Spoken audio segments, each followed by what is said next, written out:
Hello, and welcome to the Feet on the Soil podcast, the podcast about the world beneath our feet and how we interact with it. This episode, we're going to be going into something that's a bit sort of old school feet on the soil.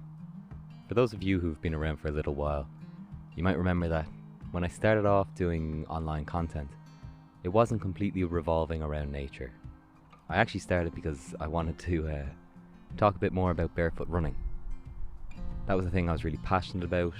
Of course, I was hugely passionate about nature, but I was running most days. I was working in a running shop. I was talking to people about running every day. I was completely in the world of running, and that never left. I don't run anywhere near as much as I used to. I'm looking to change that as soon as possible, but running helped me just as much as nature did. It may have been in different ways. The two also worked together, but I genuinely think that running is one of the best things that you can do for your mind, your body, your spirit, the planet, any list of things. I think running is one of these incredible things that, like meditation or breath work, is given to us innately, and we just have to kind of tap into it to reap the amazing benefits of it. I'm recording this episode in a place that I think is quite suitable. I'm in a gorgeous meadow in Marley Park in South Dublin.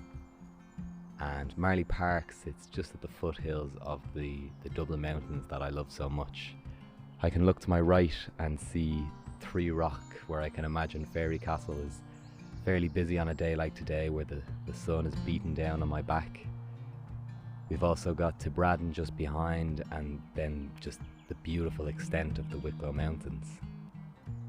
But where I am is a manicured park which is quite beautiful and holds a huge park run, the Marley Park Park Run, every Saturday. And while I've never partaken in it, I've spent a fair amount of hours running laps of Marley Park, whether that be trying to improve my 5k time or just getting out for a nice jog around the park. Like I said, running, it impacts all elements of our life. It's physical, it's a mental sport.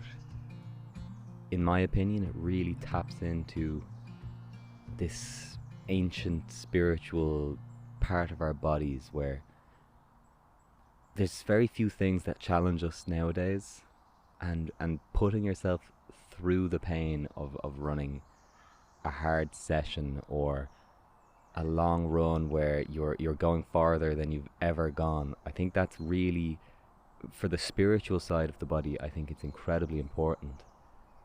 And then also, I think done right, that running can really be important for the planet and its health. There's a lot of overconsumption in running these days. You look on TikTok, and every second running TikTok is about a new pair of shoes or sunglasses or running bag or accessory that you need to get so that you can run faster. But we'll be kind of delving into each of these topics throughout this podcast. Of course, we will be kind of focused on the more nature aspects, but we will be looking into this as it's a topic that I'm really passionate about. I'd like to start with the physical health benefits. This is the thing I'm going to talk the least about. It's the thing that probably most people are aware of, and it's probably why 90% of people get into running. Of course, you get the benefits of improving your cardiovascular system, increasing your VO2 max. If losing weight is something you care about, then running is probably a good thing for that. But in general, the physical health elements of running are well documented. I think it's when we get into the mental health benefits that things get really interesting. Like I mentioned, there's very few things in life that truly challenge us on a day-to-day basis. Of course, you have work or school where things are difficult, but it's never life or death. Unless you're in a job that you know is a truly physical labor where things can get quite dangerous, then for 99% of the population, the challenge, it is mostly in our head, and as a result of that, our body doesn't know the difference between a work deadline being due or a bear chasing us. It's one and the same. And so our body goes through all these stresses, but it never has that sort of physical release or element to it, and it gets confused. At least this is how I come at it. Going out for that run is a true physical challenge, whether it's sprints where you're engaging these fast twitch muscle fibers to transport your body as quick as possible, or if it's long distance running where you're pushing that endurance, your cardiovascular system, your respiratory system, the muscles of your legs, everything is urging you to stop, but you know that you have 10 more kilometers to go. I think the sense of accomplishment that you feel after doing something like this, it's incomparable. And one of the things that interested me most when I got into running, and is still something that when I do go out for a run, it's the thing I'm most likely to do, is the longer distance trail running. This is where I think you get into the real, true benefits of running. I think it's unfair to say that everybody should be out trail running. It's not always going to be accessible. It's not always going to be easy. But when you can, getting out on the trail, whether it's for the physical benefits or mental benefits, I feel it's remarkably better. Your brain is engaged, making sure that your foot is landing on a rock that isn't going to tumble over. Your cardiovascular system is challenged as you get to a hill, then a slope, a flat element where you can calm down for a second, straight back into a heavy climb, heart rate rising, dropping, equalizing. Your respiratory system going through the same thing. And then for your head, I mean, you're getting a lot of those benefits that we talked about last week with Dr. Camilla. You're out in nature. You're truly engaging with it. Your mind is preoccupied with the task at hand, which is to carry your body to the destination. And because of this, your mind, while it can't wander in the same way you would while forest bathing, your mind is almost freed up to allow yourself to engage with nature. I've had some incredible moments while out trail running. I mean, the story that I used to tell about Sihan in the episode about the Glenasmole Hills, that was one of those real moments while out running that I felt really connected to land.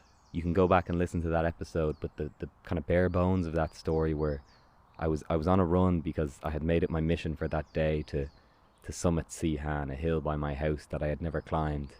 On that run, I had incredible encounters with ancient monuments and an animal that may have been a spirit guide before eventually summiting the hill and feeling this, alongside a true sense of accomplishment, a real connection to land, to what could be called a thin space, and something very close to what a lot of people would consider a religious experience. A part that I left out of that story and is a bit more embarrassing, but I had planned this route beforehand on Strava, and Strava had given me this beautiful run down the opposite side of the hill to get back to my house, and it was a nice shortcut, and I thought myself great for finding it.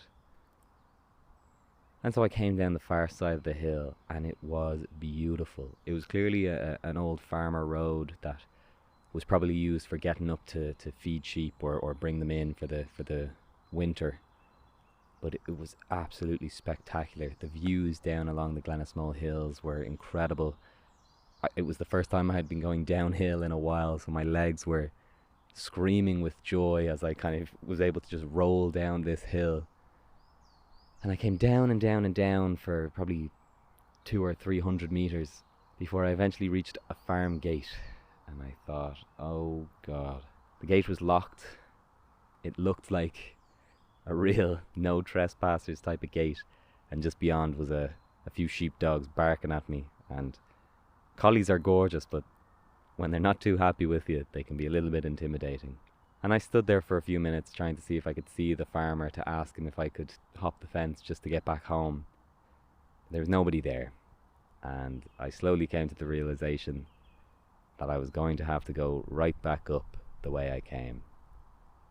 And at this point, I believe I was about 16 kilometers into the run, and it was easily another, like I said, 200 or 300 meters up, and it was adding an extra probably 4 kilometers onto my run on admittedly already fairly heavy legs. I booked up and I started heading back up the hill.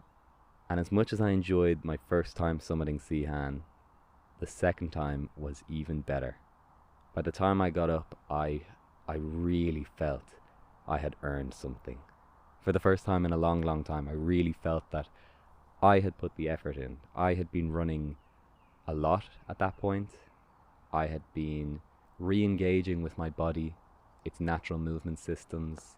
At this point, I was heavily into barefoot and natural movement systems, and I felt I had earned this. I had done a run that was a real challenge. I had thought that it was over, and all of a sudden, it very much wasn't. I think that this speaks to the mental health benefits. While I wouldn't say that at that point I was going through any sort of mental health crisis, it was during the pandemic. It was a time where it was very easy to let yourself fall into negative thinking habits or negative thought patterns. And in the past, of course, like everybody else, I have suffered with negative mental health, but every time I go out for a run, maybe I won't get as much of that incredible euphoric feeling as I got that day, but I can tap into a bit of it.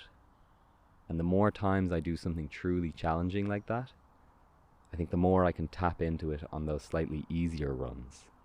And of course, I think this ties in quite nicely to what I would call the spiritual benefits. I've never really known and still don't know what exact school of spirituality I want to fall into, or who I believe in, what I believe in, but I do know that I've had some incredibly, what I would describe as spiritual experience while out running. And when I talk to people who are really engaged in running and also in the more spiritual aspects of their life, I think they would all agree with me that running is one of those really special ways that you can engage with the spiritual side of your life. Of course, the Seahan story is one. Like I said, I would describe the feeling of summiting that hill and seeing that tomb as almost spiritual. But one moment that impressed upon me the importance of running was when I was running in the Bornabrina Reservoir. Again, not to, break out the feet on the soil bingo card again, but Glenasmole holds a very special place for me. I've learned that my family has a really special connection with that place, that they've been there for a long time, and I feel quite proud to also be there. And this experience exemplified why it's valuable to connect with that spiritual side. I was on a run that I wasn't, overly enjoying. It was one of those ones that you just do it to get it out of the way. I had 20 kilometers on the cards, and I was about 6 kilometers in, really, really feeling like just turning around and walking back. I had made it past the first lake, I had come up the hill, and usually that view of the second lake kind of fills me with a bit of vigor and helps me get through, but this time I wasn't feeling it. The day was decent, not spectacular, and I ran up along the gravel path alongside the second lake. I made it to the top and decided I wasn't feeling it. This was not my day, and I'll just start heading back. And as I began jogging back, I started to look around and changed my mindset.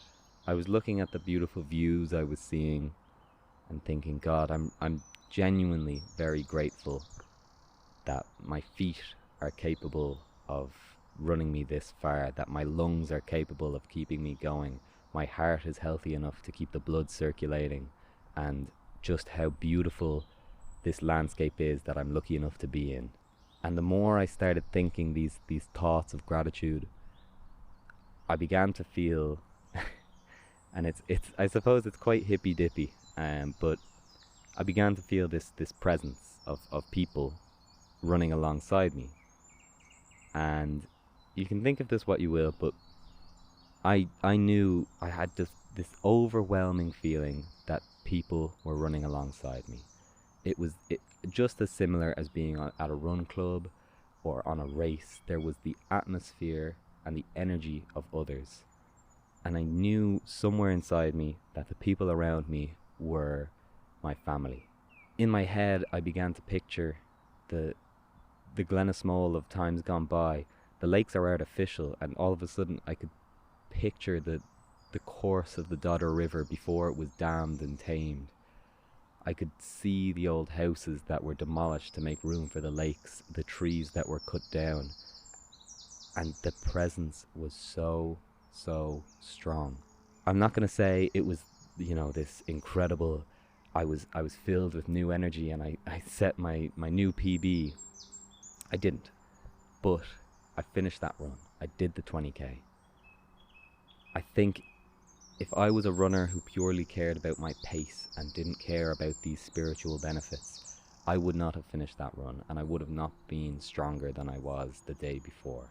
I think you can access this side of your mind through a lot of different means. Meditation is a classic.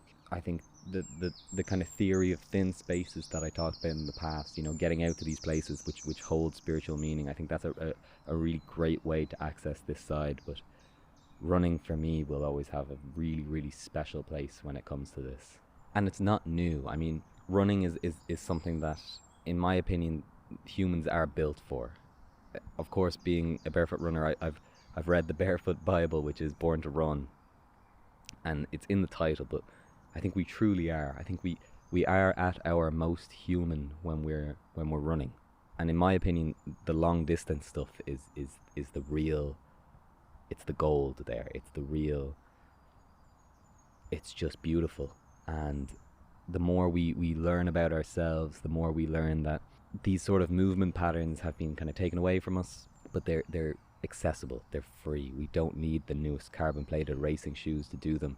We don't need the newest expensive ultra-light running gear to get into them. We just need to allow ourselves to access it. That is, if we're privileged enough to have the ability to do it. And running also, it's a great gateway to other methods. I mean, with running, one of your most important aspects is breathing. And originally I began nasal breathing and running purely from a practical standpoint. Running, when you're nasal breathing, means that you're using less water, which means you don't have to bring water with you. It can allow you to have almost a natural heart rate monitor. If you're able to nasal breathe, that means that you're running around your zone 2. It means that I didn't always have to have my watch on me, which I like to do. I like to run without my watch the odd time. But once I started kind of taking the practical elements as a given, the other side started to open up. I began to look more into breath work for anti-anxiety or just for controlling my emotions. And nasal breathing was incredibly important with that. I began looking at things like the 4-6 method, which is 4 seconds of breathing in through the nose, 6 seconds of breathing out through the nose. And the more that I ran, the more that I started to incorporate this into my everyday life. It's also a sort of a moving meditation. I have a guest that I'm really looking forward to talking to, who I think can far better than I explain the sort of meditative aspect of running. I'll just leave it by saying that kind of tap, tap, tap, tap, tap, tap, tap, tap, your feet running beneath you, the consistency of breath of in, out, through the nose, and that kind of freeing of the mind that I was talking about. Your body is preoccupied with the physical task, leaving your mind there. I think all of that combined makes it so that when you go into other elements of your spiritual life, into meditations, into breath work, like I said, I feel like you have more control of your body. You've kind of earned that control through these runs. And in saying all that, these are all benefits for the solo, for just yourself. And that's not a bad thing, you have to do stuff for yourself. But one thing that I think is incredibly important when it comes to running is the environmental aspect of it. Of course, I'm going to say that's kind of my whole shtick, but running can have positive impacts for the environment. It's unfortunate that at the moment it seems to be doing the opposite in the mainstream. Running has become highly, highly influenced by capitalism and the commercial aspects of modern life, which are not too great. But I mean, you look at some of the biggest companies in the world and they started as running companies. They are currently running companies. You look at modern running and it's all about the expensive shoes. It's all about things like this Adidas racing shoe, which is lighter than anything you can imagine, but you can only wear it for 3 races and then it just is disposed. And I don't care how many recyclable materials they use or already recycled materials, it's still adding to waste. You're getting running sunglasses, running bags, running hats, running everything. Materials have to get lighter so that you can shave seconds off your 5k time, even though you are not a professional runner and it really is only for ego. The waste problem with running is a topic I could talk about for an entire episode. And what's unfortunate is with the embracing of the sort of spiritual side of running, or if you don't want to use that term, even just I suppose the mental health benefits of running include that you feel more connected with nature. If you're out on a trail run every day, you have a local trail that you always are using, you're going to feel a sense of protection for that landscape. You might pick up a bit of litter, getting out of the car, getting ready to leave the trailhead. That's helping. You might feel a little bit passionate, and if there's a plan for a bit of deforestation in that area, you might sign that petition that you maybe wouldn't have had you not ran up there. And as things get further on, this passion might develop into something else. You might start going to forest replanting days or bog re-wetting, creating an environment for other people to enjoy in the future. I think this is the real benefit of trail running, of getting out there. And that's why it's so unfortunate that running has been... Sorry, I saw a really cool bug. That's why it's so unfortunate that running has been so impacted by materialism. But I think that there's a lot of ways to combat this. I think, to start with, one of the important aspects is to learn to respect the trail. Even if you are going out in the expensive shoes and all that, I don't really care. That's fine. If you want your really fast time, go for it. But make sure, and this is what really irks me, and this is the main thing, make sure you're not dropping your gel packet when you've finished it. I don't know how many times I've been on a hike and just felt just a pang of anger when I see a packet of Mortons or SIS on the ground, and it's just so easily avoidable. I mean, if you brought the packet up with you, then of course you have a space to put it back into. That's a tiny step. Just put it away after you've used it. Don't throw it on the ground. Maybe from there, the next time you're out, you might pick up one from a runner before you.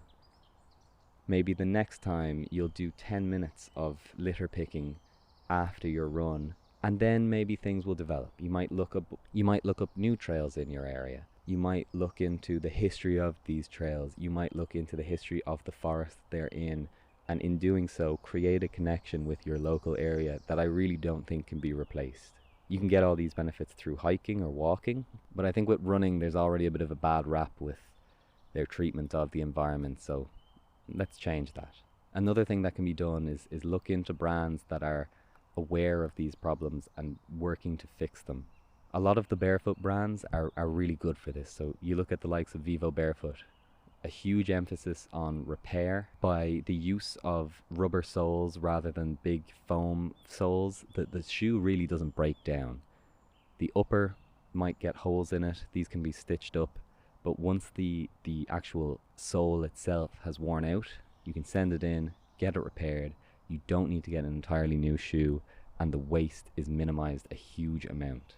You don't always need the newest running watch. E-waste is an enormous problem now. And to be honest, do you really need the newest running watch that's going to tell you your blood oxygen level, your heart rate down to the exact beat, your everything else? If you've got one that tracks your pace accurately, your distance accurately, and at a push, your heart rate, you really do have everything that you need. You don't need the new one. You've got everything that you could possibly want. And really that's it. More mindful purchasing choices, and don't litter. It's really that simple, and we can have a genuinely noticeable impact on the environment. And I really don't want to finish on a bit of a negative note like that. So I'm going to give a few tips on just how to get started trail running. Maybe aren't the ones that you hear all the time and are a little bit more, I suppose, a little bit more feet on the soil branded. The first thing is gear doesn't really matter. I've kind of talked about that just there, but realistically, a decent pair of trail running shoes, you do want something that's got a bit of grip on them. You don't want to be twisting ankles or anything like that, but you don't have to be spending crazy money. I spent the entire first year of running wearing cotton t-shirts that I had in my drawer and a pair of my dad's old swim shorts. So really, gear doesn't matter. Just get out the door. Don't go too hard, too fast. This is a standard one. You don't want to go too crazy, sprinting out the door and ending up halfway up the trail exhausted and barely able to finish it. Pace yourself and enjoy the view instead of the pace. And then the last thing is, I suppose, be open to this spiritual aspect. I think a lot of people get into running just because they want to lose weight, or, the David Goggins 5 a.m. start hustle mindset tells them that they have to be out doing 10 miles every day. Even if you're not going in expecting to run a 5k with the ghosts of your ancestors, I would go in with an openness to this spiritual aspect. If you feel a draw to a specific area, maybe go to it. If you find that a specific animal is appearing frequently on your runs, maybe it is a spirit guide or something. Look into it, be open to these things. Allow yourself to enjoy this kind of subtle magic that happens around us. Don't just push it out saying that you have to grind harder and hustle more. And that's it, really. I mean, they're fairly basic tips. I'm not a professional trail runner by any means.